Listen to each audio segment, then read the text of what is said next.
first, it's the DU General, Money P. I'ma put you up on the schedule, 6 to 9, 8 weekdays, not too unsettling. Let's go. We got a lot to talk about, so much to pedal through. Unapologetically progressive. Tune to KBLA 1580 to get the mess. We're your ancestors' favorite radio station. First black on talk radio, left side of the nation. Me and Dominique DiPrima go way back.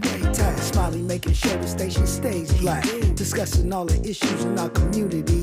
We're hosted black and brown and others find unity. So let's talk about it. Maybe we can improve it. Digital underground, always down with the movement. So we tune in. The first things first with the queen of Black Talk Radio, Dominique DiPrima. Go sis. Go sis. First things first.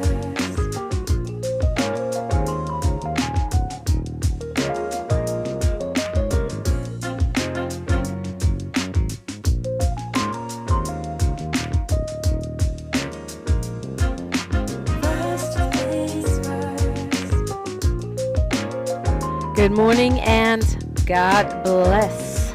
I'm Dominique DiPrima. This show right here is called First Things First. And my first thing today, tomorrow, and every day, giving thanks and giving praises and asking for blessings from God, asking for the blessings of the ancestors and the elders. And let's go. Let's do this. Wow. Already it starts. Yes. So hour one, we typically look at what's going on the left coast, looking local. Hour two, we go national, international, and beyond. And in the third hour, we do a deep dive with a person of interest, a hot topic, etc. And, you know, of course, on Fridays, we flip the formula because we have Freedman Friday, where we always focus on reparations. And I'm looking forward to talking with Dr. Marquita Gamage this week about the Los Angeles Reparations Commission and their findings. Also want to give you a heads up that we will have joining us on Wednesday. Hour three, we'll be hearing from Senator Stephen Bradford. And this is the first time we'll be talking to him after what went down at the Capitol went down at the Capitol. You're always invited in, 800-920-1580, 800-920-1580. You're invited in on the old-fashioned telephone. You can hit me up on any of the social medias, which is KBLA 1580 or DiPrima Radio for my personal one. And, of course, YouTube. Everybody be in there in the mornings, youtube.com, KBLA 1580. For those of you who are too shy or in the witness protection program, you don't want to come on the radio, you can always tap in with the YouTube channel. Okay, and I'm really happy to have joining me in studio a native of Inglewood. He lives in South L.A. Got his bachelor's degree in economics with a minor in film from Occidental College, and he calls himself a passionate reparationist, a founding member of the Lineage Equity and Advancement Project, and founding and steering committee member for Coalition for a Just and Equitable California. Marcus Champion, good morning. Good morning. Thank you for having me. Yeah, thanks for coming in. Well, where to start? Maybe this is a mistake, but because it's morning and also because I'm a big believer in celebrating our wins, let's start with what's good on the reparations front. I think, we've all talked about how California's taking a leadership role. Mm-hmm. Thanks to Dr. Shirley Weber and folks like you. So what are the victories, small or large, that you've seen since the task force completed their work, which was a victory in itself? I would say from the task force, ultimately just the process in itself and then the report that came afterwards, it was pretty revealing, not just in California, but for the nation as a whole. Like, that's definitely a victory. It definitely set a precedent for what the process of understanding why reparations is necessary, that process, what that can look like. So that was a victory in of itself. And then, as far as legislatively, I think just getting the process of getting laws on the table, starting there, getting laws on the table, making that real, making that tangible, that was a victory. And, as you know, from the final day of session, there were certain laws that, especially us within L.E.A.P and CJEC, that we wanted to see come to fruition, Senator Bradford's laws. But one of his laws did get passed the Senate and the Assembly. That was SB 1050. That was the racially motivated eminent domain bill. So that was definitely a victory. And also, I think even though we have our thoughts about Assemblymember Reggie Jones Sawyer, his apology bill was also a victory just because, establishing culpability, California accepting blame for what they did during slavery and Jim Crow, that should, in theory, make the process easier going forward to, establish what's necessary to remedy the badges and incidents of slavery. And what about the other apology, the Aquila Weber bill? I'm still a little unclear about what one does as opposed to the other. Well, one was more of a resolution versus Reggie's, which was actually a bill. And so I see. they both kind of do the same thing. It's just one was a declaration, one was a bill. I got it. Mm-hmm. And both of those two that you just mentioned, the Jones Sawyer apology, that one's been passed. 1065, which was which is for racially motivated land 1050. seizures. 1050. Yeah, 1050. That one also passed. That one's waiting for the governor to sign it, right? Yes, we're still waiting for the governor to sign it. For us, it's a victory that it passed. But at the same time, it was a component of the California American Freedmen Affairs Agency. Right. And so, given that that's not there, Yeah. we want it to be signed, and we want the original intent of it to be maintained. And so that's something we're going to be paying attention to in the next session. But at the same time, we're like, okay, how's this going to work? Right. Because you need the Freedmen Affairs Bureau to implement, at least the way it's written, right? Correct. The restitution piece. Mm-hmm. But for right now, the governor, I believe, has until September 30th to sign that one. Yes, September 30th. And if his track record is how it's been before, he's going to wait till the last day. Really? That's how it was with AB 3121, the bill that established the task force. He I waited remember that. until the last day. I actually really didn't. I remember that. I didn't think he was going to sign it. So you had Tiffany on last week. Yeah. She's coming back this week too. We're not just, we're not just reparationists, we're people of faith also. Like, I'm a stomp down Christian, see my cross. So, oh yeah. There's never any doubt as to whether this is going to happen. It's just a matter of how will it happen. How will it happen? And that's where being strategic comes in. Yeah. Mm-hmm.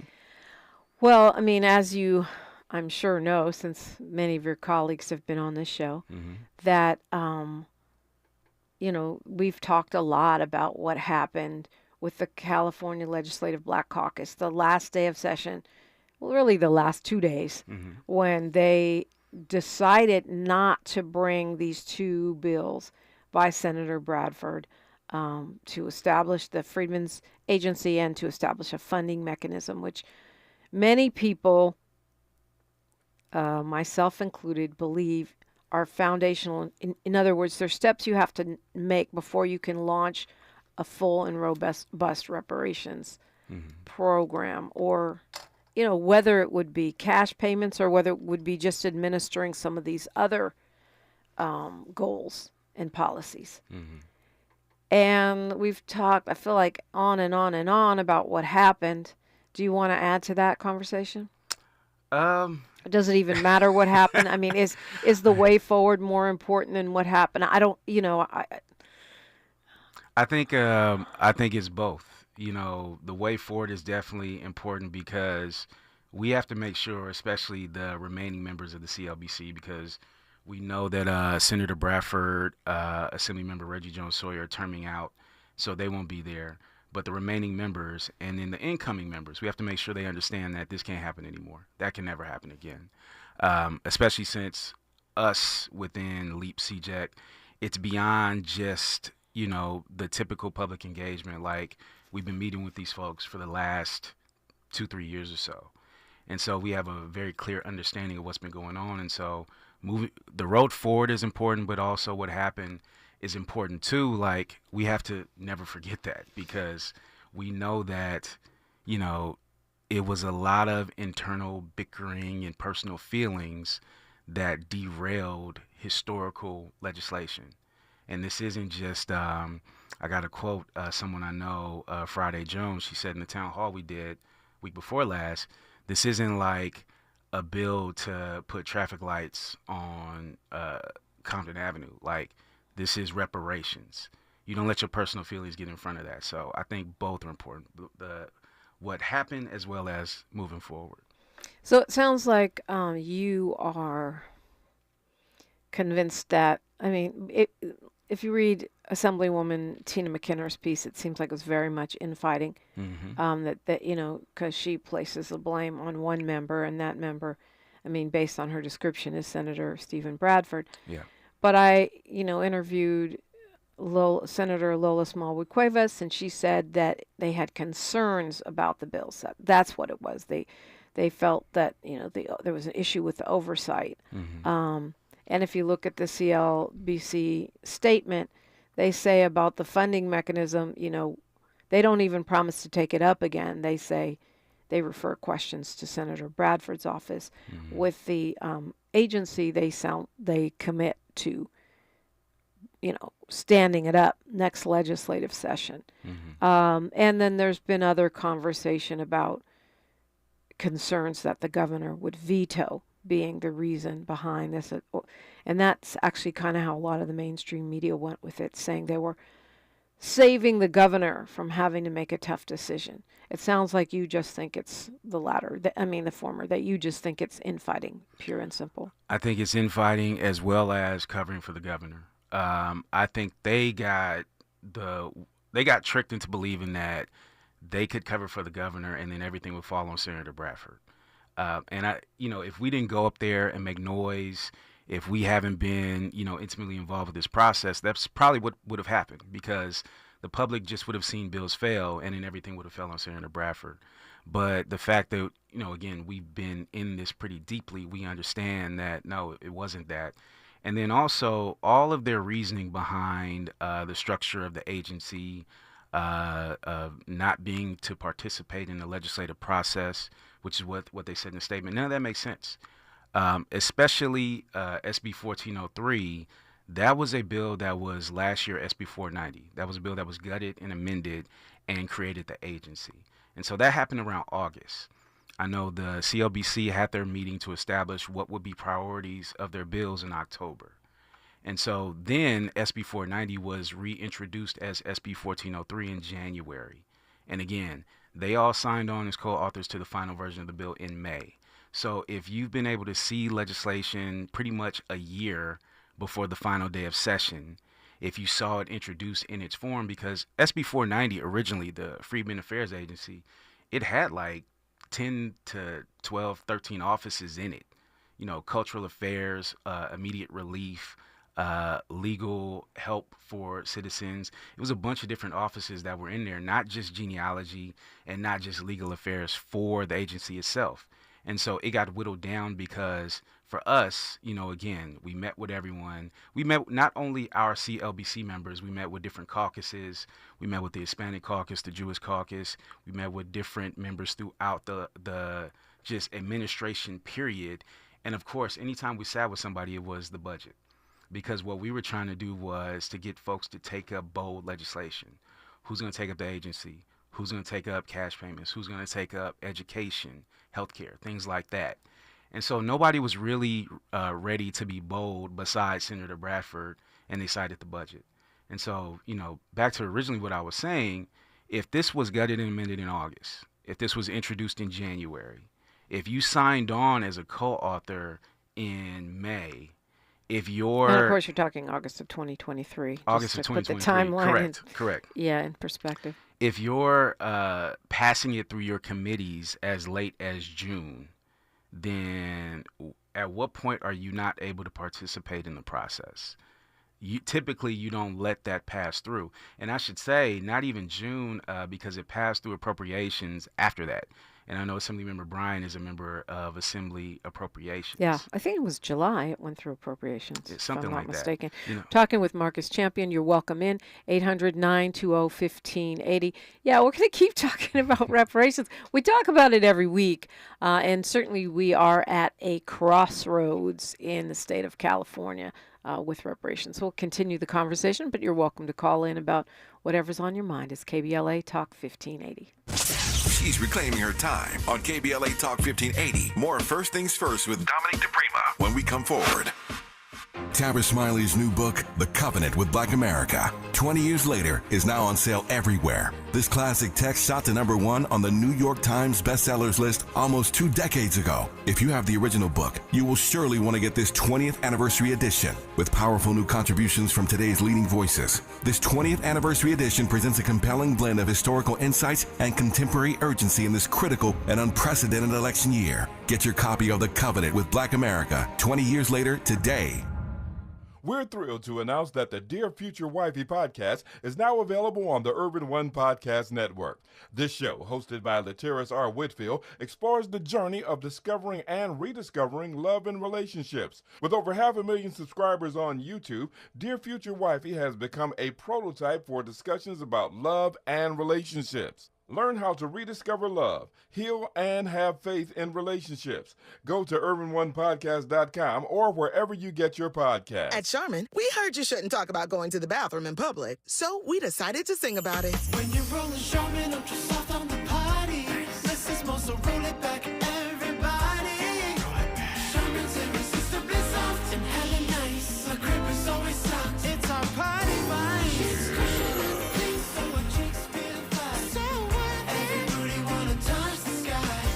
Charmin Ultra Soft is irresistibly soft and more absorbent, so you can use less. Enjoy the go with Charmin.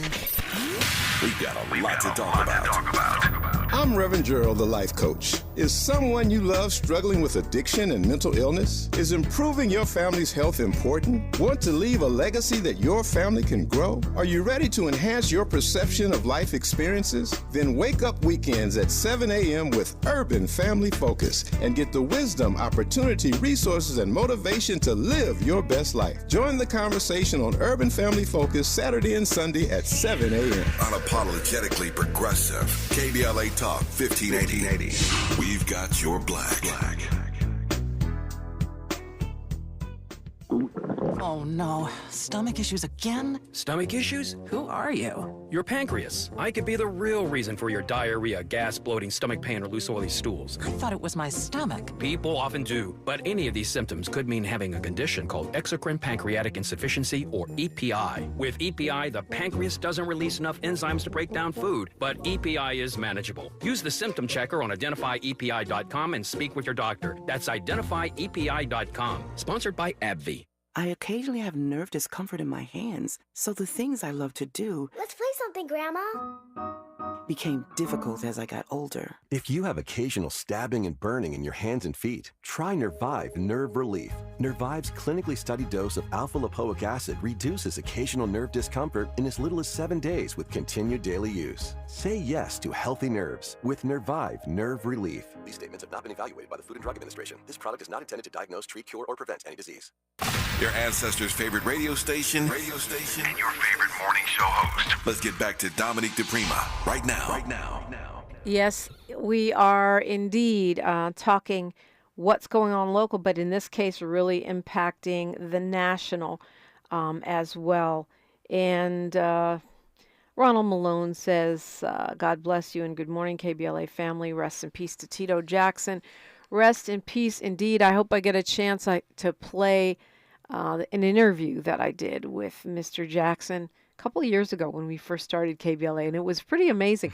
His blues album that dropped that year was actually quite good, and got a chance to talk to him. It was an engaging and fun conversation. So hopefully we'll share that with you. Rest in peace, man. I don't know. It seems like a lot of people are making their transition lately from our community, but. Yeah. Maybe it always seems that way. We're talking with Marcus Champion. He is a founding member of the organization called L.E.A.P and also affiliated with CJEC, a reparationist. In both cases, those are reparations organizations here in the state of California. So we were talking about the whys. Why did this happen? And I do think, as many have stated, I'll restate it just in case you missed it. Whatever the reason, it's just not good enough. They needed to transcend that. This is an historical moment, and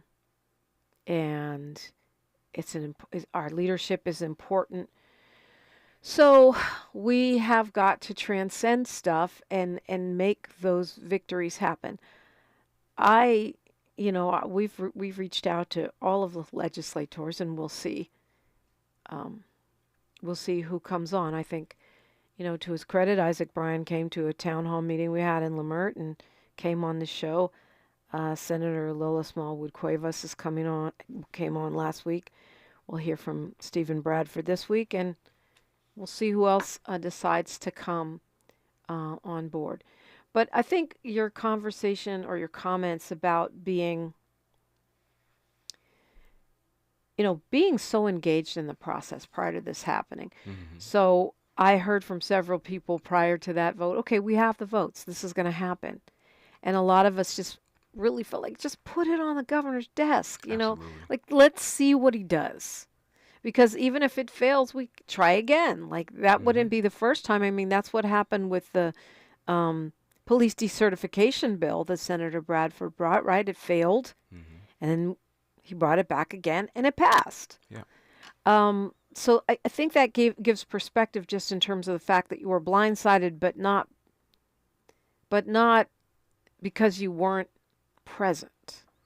Yeah, in this process, we've pretty much been in this process for about 5-6 years now, about roughly 2019. 2020 is when we started working with then Assembly member Dr. Shirley Weber, now Secretary of State. 2020 was then, and so, yeah, we've been engaged, and so we've had legislation actually be vetoed before. I believe it was AB 105, which was the disaggregation bill for African Americans. That was originally from Assemblymember Chris Holden. That was originally vetoed by the governor. And then the next year, 2022, I believe, all the years are blending together, maybe 2023, he took our language into his governor trailer bill. And so that became SB 189, which went into law for California state employees. Which is another victory, by the way. Absolutely. That comes from out of the whole process of that bill and the task force mm-hmm. and the engagement that you guys have been doing in the Capitol. And that's the one that requires the tracking of descendants of enslaved. Yes. It provides disaggregation for basically the black category. Right. Yeah. Disaggregation, meaning mm-hmm. breaking it out into its own numbers mm-hmm. so it's not blending in with everybody else. Correct. And because not everybody knows what disaggregation means. That is correct. But I think it's important, and one example for me is if you look at Cuba, which is a communist country, they do a lot of things right, like, everybody can read and stuff like that. But mm-hmm. in this case, they like to pretend they're a colorblind society, so they refuse to keep track of any data about how black folks, which is a big part, actually much bigger part of their population than ours here in the United States. Yeah. And as a result, we have no way of knowing.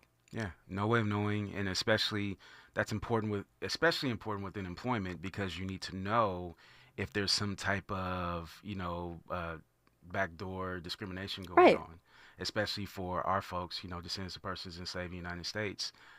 Discrimination, progress, absolutely. Where is the discrimination, contracting, all of those things. And Mm-hmm. so, as a result, you can look at this country that has made advances in so many areas despite, the embargoes and everything else. But you have no way of knowing how black folks are doing there. Yeah. And that's problematic. So I think that, for me, that's a win. And I feel like we have to keep hammering home these wins. So people say, well, if they can't do it in California, how are we going to do? Nah, we can do it in California. Yeah, and I think that's why if you saw all of us when midnight hit on September 1st, basically going the end of the session, we were all disappointed because that was a battle lost.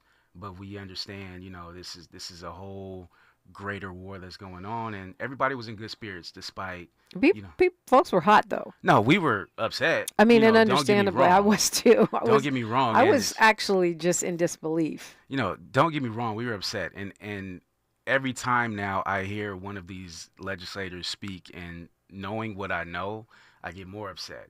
But what I'm saying is that night we understood that, okay, we didn't get what we want. This didn't turn out how we wanted to, but the fight goes on. Yeah. We keep going. Talking with Marcus Champion and you, and that's the keep going is the part I want to talk about after news, traffic, and sports. I know you got another meeting coming up and some other plans, calls to action. We'll look at all that when we continue on KBLA Talk 1580. More of First Things First with Dominique DiPrima when we come forward. I'm Mike Moore. Here's the latest from the Black Information Network. A strike against Boeing continues today, with union officials saying it could go on for a while. About 30,000 members of the International Association of Machinists and Aerospace Workers in Seattle and Portland are seeking higher wages and a better pension. One of the Colorado paramedics convicted in the death of African-American Elijah McClain has been ordered released from prison. Peter Chikuniak was sentenced to 5 years in prison earlier this year after he was found guilty of criminally negligent homicide. McDonald's is planning some major changes in the customer experience at their restaurants. The changes will include how customers order their meal, make payments, and receive their food. Menu boards will be redesigned to only highlight promotions and popular items. And that's the latest. I'm Mike Moore from your 24/7 news source, the Black Information Network and BINnews.com. Hey, Amazon Prime members, why pay more for groceries? Shop Prime exclusive deals at your local Amazon Fresh grocery store and get savings on thousands of grocery items. Save up to 50% on weekly grocery favorites and 10% on Amazon brands. Find an Amazon Fresh store near you. Select varieties. Is this the title? This is the KBLA Sports Minute with Ray Richardson. The Chargers are one of 9 NFL teams to start the season 2-0. They won by 23 in Carolina. For the second straight week, the Chargers had more rushing yards than passing yards, 219 to 130. Running back J.K. Dobbins had 131 yards and a touchdown. Dobbins has 266 yards rushing in the Chargers' first 2 games. The Chargers are at undefeated Pittsburgh next Sunday. The Rams are 0-2 after losing by 31 at Arizona. The Rams defense gave up 489 yards in total offense. The Rams play their home opener next Sunday against San Francisco. All 6 of the NFL's black head coaches are in the win column. Tampa Bay's Todd Bowles and the Las Vegas Raiders' Antonio Pierce got their first win of the season Sunday. Both wins came on the road. Tampa Bay at Detroit and the Raiders in Baltimore. No debates, no speculation, just the info you need. That's your KBLA Sports Minute. I'm Ray Richardson. More news, opinions, and conversation when we come forward on KBLA Talk 1580. October 2nd is California Clean Air Day. Go Metro for free and help cut down on pollution and traffic. It's our way of thanking you because every ride makes a difference. Let's clear the air together. Ready to go right now? Head to metro.net. Are you coughing a lot, especially at night? Are you often short of breath? Are you using your rescue inhaler often? These could be signs that your asthma is not under control. To keep your asthma in check and help prevent an asthma attack, ask your healthcare provider for an asthma action plan. This is a personalized plan you create with your doctor that shows you what to do and what medicines to help control your asthma and to use when you're having a hard time breathing or when you're having an asthma attack. Please don't wait until you're having an asthma attack. Do something about it now. Schedule a visit with your healthcare provider today to make that action plan and take control of your asthma. For more tips and resources on the management of asthma, visit luma-edu.com. This message is brought to you by Amgen and AstraZeneca. Mom, meet Sarah. From first-time Nana moments. Yeah, welcome to Flight 101. To annual girls trip moments. Your can't-miss moments are worth protecting against RSV. If you're 75 or older or 60 plus with a chronic condition like asthma, COPD, heart disease, or severe diabetes, you're at higher risk of landing in the hospital from RSV. And there are no prescription RSV treatments. Check eligibility and schedule your RSV vaccine at vaxassist.com. So where should we go next? Sponsored by Pfizer. You might wonder, John Legend, how do you keep your voice sounding so legendary? Honey. And how do I keep my protection against COVID-19 up to date? With a COVID shot this season, designed for recent variants. You can get your COVID-19 shot when getting your flu shot if you're due for both, as recommended by the CDC. The fresher, the better. Ask your healthcare provider about getting this season's COVID-19 shot when getting your flu shot. Sponsored by Pfizer. Our daughter Jessie loves playing detective. But since we discovered she has sensitive skin, we've been playing detective too. We thought the problem was our puppy. But it was actually our old detergent. So we switched to Tide Free and Gentle. Tide Free and Gentle has no dyes or perfumes, so it's gentle on her skin. If it's gotta be clean, it's gotta be Tide Free and Gentle. This back-to-school season, Tide and Downy are giving back with $1.5 million in scholarships. Enter to win. No purchase necessary. US/DC 17+. End September 30th. Rules. Tide.com/scholarship/official rules. Hey, checking in? This is not just your flu shot appointment at Walgreens. Yes. Yeah. Uh-huh. This is getting your entire family vaccinated in one trip. Hey, Mom? And a snack on the way out. Get flu shots for everyone in your family. Together. Schedule appointments online today. This is wellness made easy. Walgreens. Vaccine subject to availability and for ages 3+. State and health-related restrictions may apply. Thanks for waking up with Dominique DiPrima on KBLA Talk 1580. Talking with Marcus Champion. He is with L.E.A.P as well as CJEC.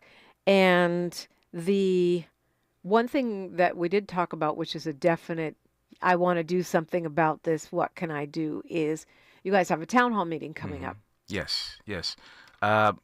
We're still putting the details together, but it should be on September 28th at True Vine Baptist Church over in Inglewood off of Centinela. That was just going to be a general just meeting, a check-in with the community, but since everything has happened, we're going to turn it into a town hall type meeting just to inform folks who don't know, as well as just let their voices be heard. And, like I said, too, we're going to invite all of our legislators. I believe that's Senator Bradford's district as well as Tina McKenna. We're going to extend invites to Assemblymember Isaac Bryan, Reggie Jones Sawyer, and Senator Lola Smallwood Cuevas too. So we hope that they come and engage. Yeah, I mean, I hope so too. But based on what happened at the town hall here, you kind of wonder if they will. I mean, basically, Assemblymember Isaac Bryan showed up, and people were just yelling at him. Mm-hmm. I mean, and then the same thing happened when he came on the show. And I understand, people have good reason to be upset, as I am. Mm-hmm. But at what point, are folks going to say, I don't want to come and just get yelled at? Like, at what point can we get to, we need you to sign this, do this, next steps? I know a lot of people are calling for a special session by the governor. Why? Well, I know there's a special session going on related to oil. Energy and oil and gas. We want a special session by the governor just to take up these issues, especially knowing that he had a hand in putting pressure on the CLBC to potentially or to not bring these forward. It's only right to bring a special session and get this done now, or he could sign an executive order.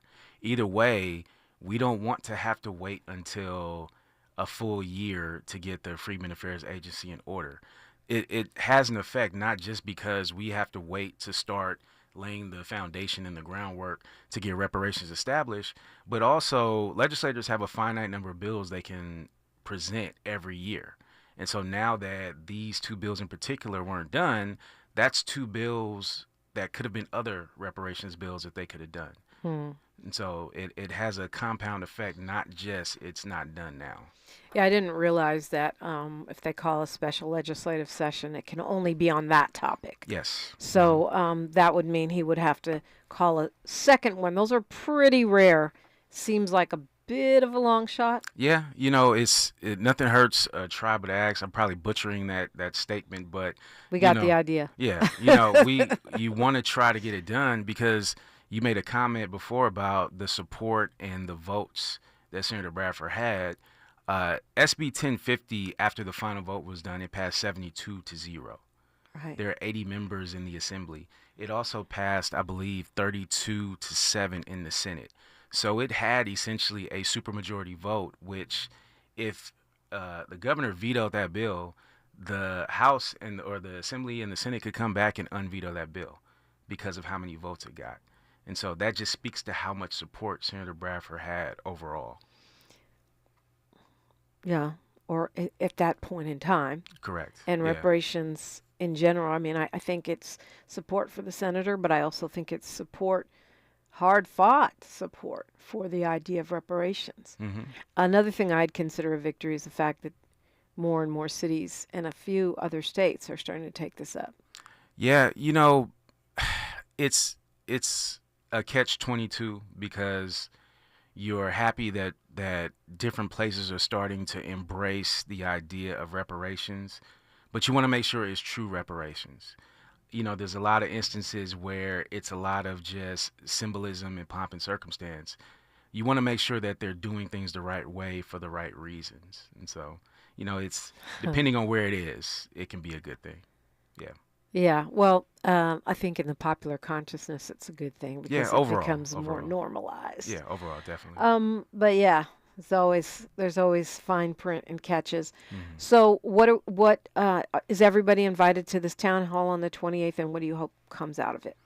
Well, first and foremost, we want to inform the community what happened. If they don't know at this point, you wonder who doesn't know. But, there's some folks who don't know, as well as talk about next steps. What are some things that we're planning?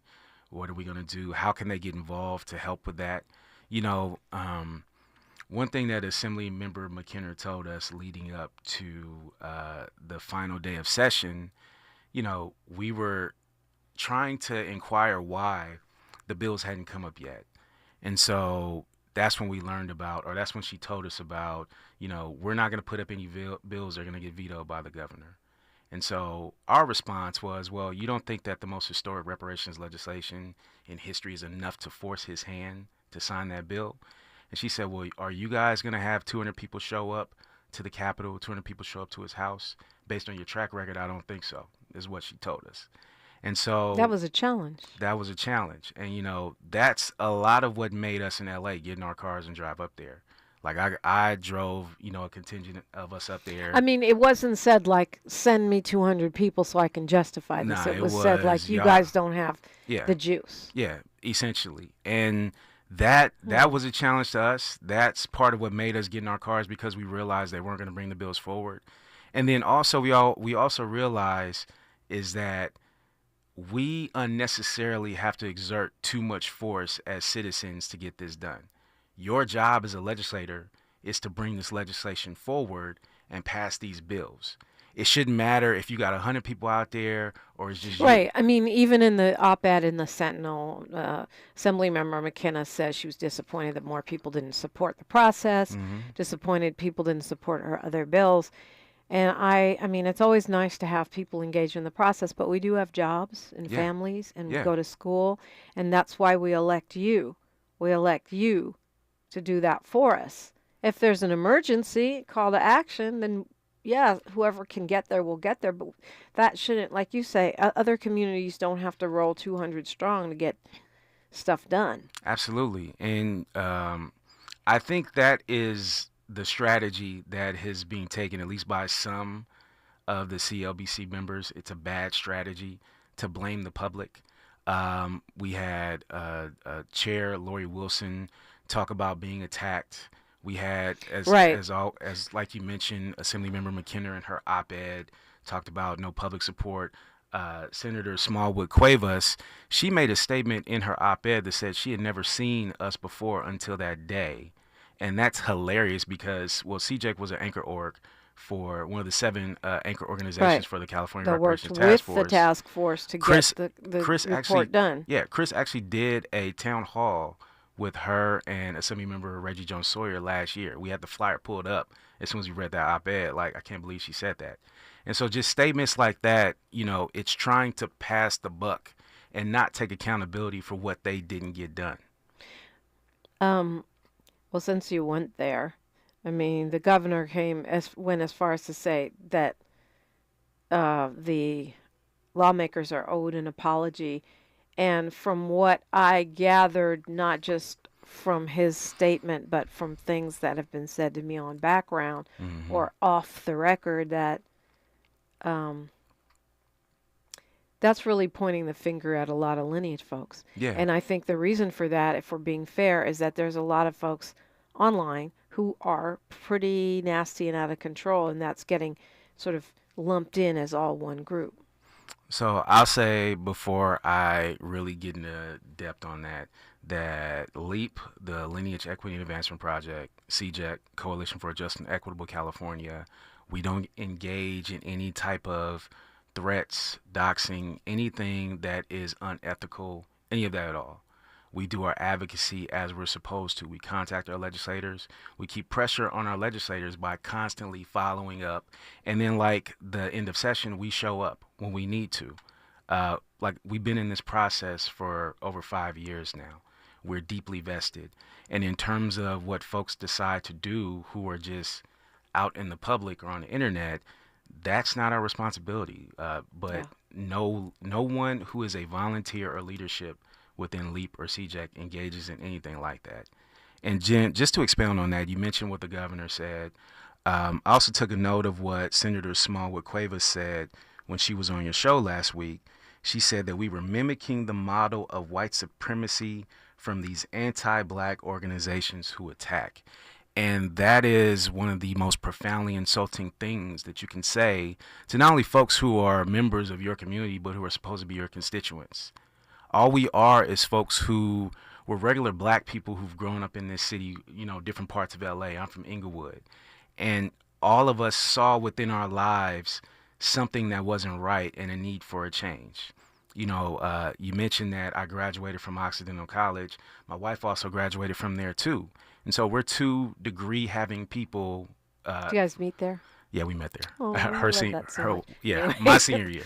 I digress, but yeah. But we're 2 degree-having people from what is supposed to be a prestigious school, and within the first 3 years of our marriage, we had 3 layoffs, and then just struggled for years.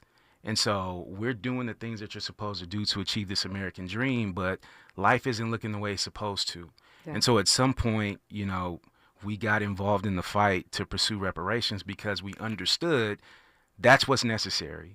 And so if we're just regular folks out here trying to do better for all of our people, trying to get things done to improve our lives, how insulting is it and how horrible is it for you then to try to equate us to white supremacy or anti-blackness?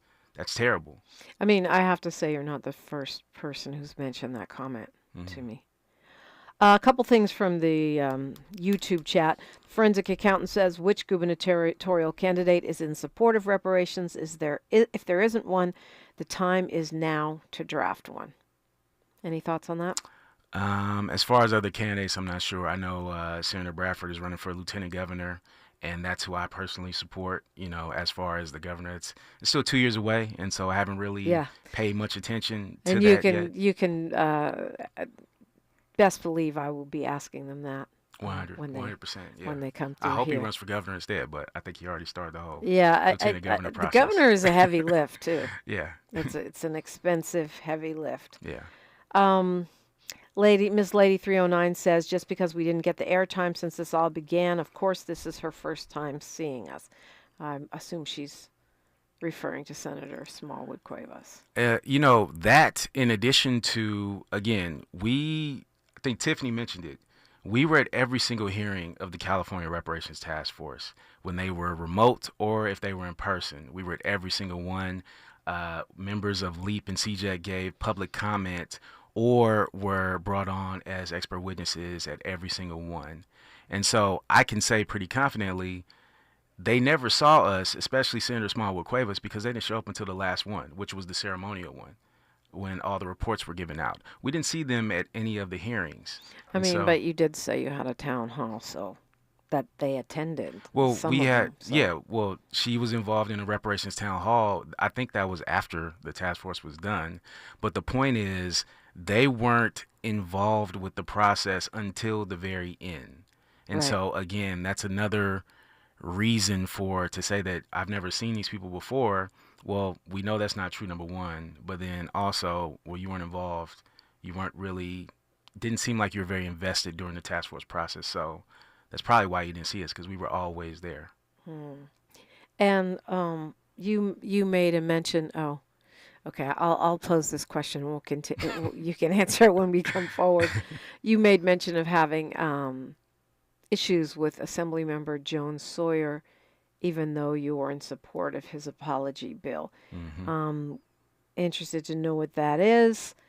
And if it's based on what happened, things I've been hearing. I had COVID, so I couldn't roll up to the Capitol. I sure would have gone with you guys when we come forward on KBLA Talk 1580. Say the quiet part out loud. KBLA Talk 1580.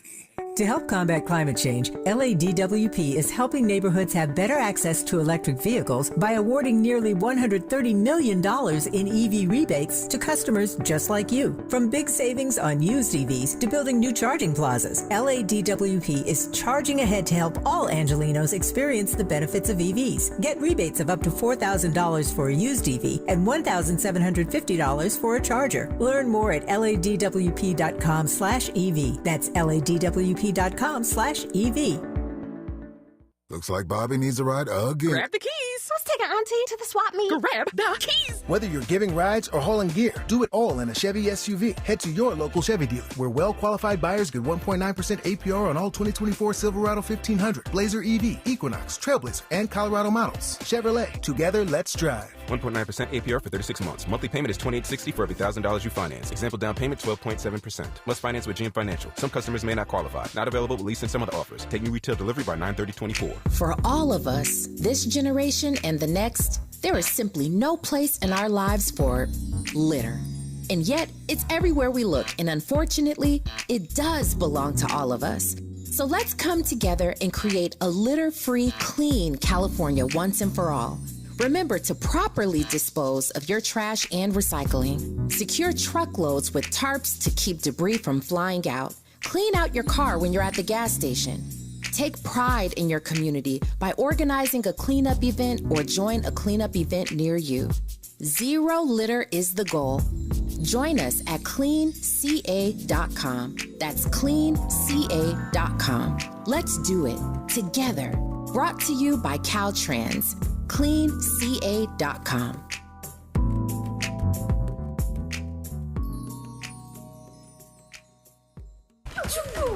Watch out! You got me! The galaxy is safe once again. In the pretend universe, kids play with pretend guns. In the real world, it's up to us to make sure they don't get their hands on a real gun. If you have a gun in the house, keep it locked, unloaded, and stored separately from ammunition. Safe gun storage saves lives. Learn how to make your home safer at endfamilyfire.org. That's endfamilyfire.org. Brought to you by End Family Fire, Brady, and the Ad Council. Okay, everyone, what did you think of the chocolate bar? It's too chewy. Feels kind of chalky. Too much nougat. I need to go brush my teeth. Business is booming for Steph's small marketing research firm. After all these focus groups, there's only one conclusion. I need more researchers. And she's way too busy researching. Does this have peanuts? To waste time researching resumes. I need Indeed. Indeed you do. Put our matching platform to work so you can spend less time searching and more time connecting with talented candidates. Visit Indeed.com/credit and get $75 towards your first sponsored job. Terms and conditions apply. The possibility of lung cancer can be pretty scary, especially if you're one of approximately 8 million current or former smokers at high risk. That's why SaveByTheScan.org wants you to know that now there's a breakthrough low-dose CT scan that can detect lung cancer early, and it only takes 60 seconds. You stop smoking, now start screening. For an easy quiz to see if you're eligible, visit SaveByTheScan.org. It could save your life. SaveByTheScan.org is brought to you by the American Lung Association's Lung Force Initiative and the Ad Council. Heard any other talk radio lately that sounds anything like this? We didn't think so. You're listening to Unapologetically Progressive, KBLA Talk 1580. You are. In hour 3, we'll have James Lance Taylor, political scientist and professor, on with us. I'm going to run a few things by him. And, of course, we have our Mindful Monday segment with Sahara Ali, and the phone lines are always open, but wide open in the 7 o'clock hour, 800-920-1580. We're talking with Marcus Champion. He's a native of Inglewood, California, and a member of the Coalition for a Just and Equitable California, also a founding member and treasurer of Lineage Equity and Advancement Project, also known as L.E.A.P. So you were telling me there is some kind of legislative shenanigans that were done in order to put these two bills into kind of in limbo. Yeah. And I'll preface this by saying I know how you feel about Assemblymember Republican Bill Asaley, and I'll say we don't. I mean, it's not a personal thing. He's just He just is anti-black in his votes and actions. And we're not supporters of Bill Saley, but what happened was Senator Bradford came out and told us that, it was pretty much done. The CLBC was blocking the bills and it was over. And so for us, this was about maybe 5 or 6 o'clock on that day. And so for me, I didn't think it was over. I didn't think we were done. And so one of the people who was with us, his name is Osric Pratt, he actually sparked up a conversation with the staffer, and it turned out that was Bill Saley's staffer. And then Saley got involved with the conversation, and they exchanged numbers and started communicating. And so we kind of told Saley what happened throughout our day, and so he agreed to make a motion not to bring the bills up, but to have a discussion to discuss whether the bill should be brought up, if that makes sense. And so Bill Saley made his motion, and he didn't get a second. And so he texted Osric and said, okay, that I didn't get a second, but I'm going to try again. And so he comes out maybe 10 minutes later, and he says, oh, well, Bradford pulled the bills. And so that didn't seem right to us. So we contacted Senator Bradford. He got back to us immediately. He said, that's a lie. I didn't pull my bills. And so Saley went back in. And so he said he was going to – no, what he said is that the bills were moved to the inactive file. And so he confirmed with Bradford that Bradford did not put the bills to the inactive file. So as Saley came back out to us, he had the Assembly Rule Book in hand and showed us where it said that bills cannot be moved to the inactive file unless it's by request of the author. And so what we found out is that Assembly leadership, CLBC, if you look on the bill, it shows Member Aguilar Curry, who is the majority leader, moved the bills to the inactive file. So then that's what the final motion was going to be, is he was going to motion to appeal the ruling of putting the bills in the inactive file to reactivate them, essentially. And so that, in addition to all the other shenanigans, that showed how far that the CLBC went to prevent these bills from being put forward. So we only have 3 minutes left here. Time flies on the radio for some reason. Yeah. What other calls to action are you giving at this point? I know they're evolving, and they'll continue to evolve as more information comes out. Town hall meeting, Inglewood, True Vine Church, September 28th. Yeah, definitely come out to the town hall, learn what happened, learn how you can get involved. That's in the evening. Yeah, and then also the CLBC, in partnership with the California Black Freedom Fund, has been doing a tour across the state to do reparations information sessions. They just had one this past Saturday in Sacramento, and members of the public, members of CJEC showed up to challenge what they were saying.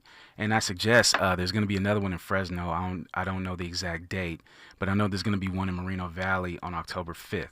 And so folks need to show up to basically keep pressure on our legislators to understand that this isn't okay. We can't just have this be something that popped off and then dies out. And this is separate from those State of Black California meetings? No, these are those State of Black California meetings. That's what I'm talking about. Okay, so I was reading online where people were saying they weren't able to register. Yeah, there was a town hall in Sacramento, and members of the California Black Freedom Fund attended it, and they said that they were at capacity. That's why they closed registration. But if you look at the video from that meeting on Saturday, it was probably maybe at 20% capacity. And so the remaining meetings, the one in Fresno as well as the one in Moreno Valley, they also closed the registration for those. I know that they are not at capacity. I think they see the pressure that the public is putting on them, and they're trying to prevent folks from challenging them. But that is our civic duty. Yeah, I mean, if you're not ready to face the public, then don't do public meetings. If you're not ready to face the public, don't run for office. That part. And, and if you want to, I'm getting a text from someone telling me, well, they're getting doxxed by people from out of state. Okay, but that's not good, and it's not okay. Yeah. But it's not okay to also point the finger at local organizations that have nothing to do with that. Yeah. And maybe those, if you're worried for your life, then they should be virtual meetings and where everybody can attend. I'm not going to comment on that. I just know that for us, we're not involved with that, and don't just throw out accusations because we challenge your decisions, and we challenge what you did do or decided not to do. Yeah. Thank you. It's great to see you. Thank you for coming in. Tell folks how to reach out to you. I mean, I'm not even really big on social media, but if you want to follow me on Twitter, you can follow me at Broker Champion. Follow us on Twitter at L.E.A.P Official. Follow us at CJEC Official website, leapofficial.org. CJEC is CJEC-official.org. Yeah, I think that's about everything.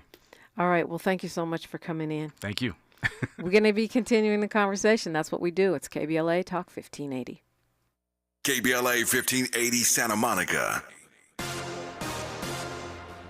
I'm Mike Moore. Here's the latest from the Black Information Network. A strike against Boeing continues today, with union officials saying it could go on for a while. About 30,000 members of the International Association of Machinists and Aerospace Workers in Seattle and Portland are seeking higher wages and a better pension. One of the Colorado paramedics convicted